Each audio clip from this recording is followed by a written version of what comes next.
Özünün vəsiyyətidir. Öz sazıdır, öz sazından Aşıq Yaşar həm də bizim xalqımızın ən dəyərli sənətkarlarından biridir. Dövrümüzün çox böyük sənətkarıdır. İndi tabutu çiğnə götürəcəyik. Hələ qoy bu yol. Daraqlar, sən elə qabaqda gedə çalalım. Ya, burada belə.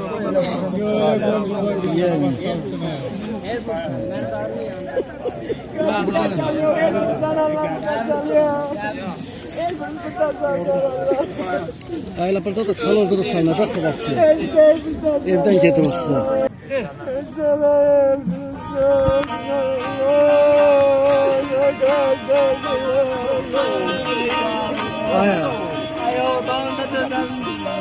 Uşaqlıq eləmə, uşaqlıq eləmə.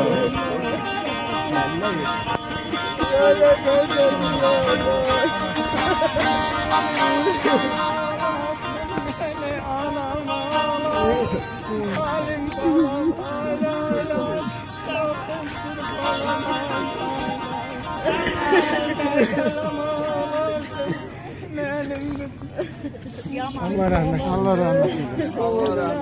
Allah rəhmət eləsin, məşkanı cənnət olsun.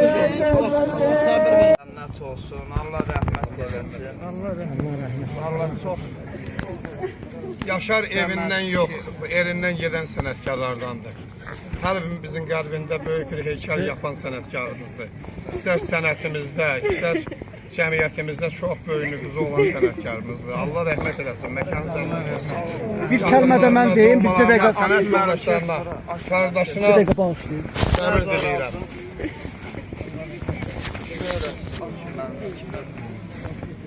Allah Yaşara rəhmət eləsin. Yaşar nəinki Kəlbəcərdən, Respublikamızdan gedən Ozan Aşıq sənətinin davamçılarından ən qiymətlərindən biri idi. Yaşarın özünə məxsus həm barmaqları var idi, həm səs tembri var idi.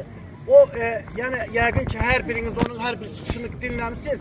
Dədə Şəmşirin səsi, barmaqları elə bir ki, Yaşardaydı və onu yaşadırdı.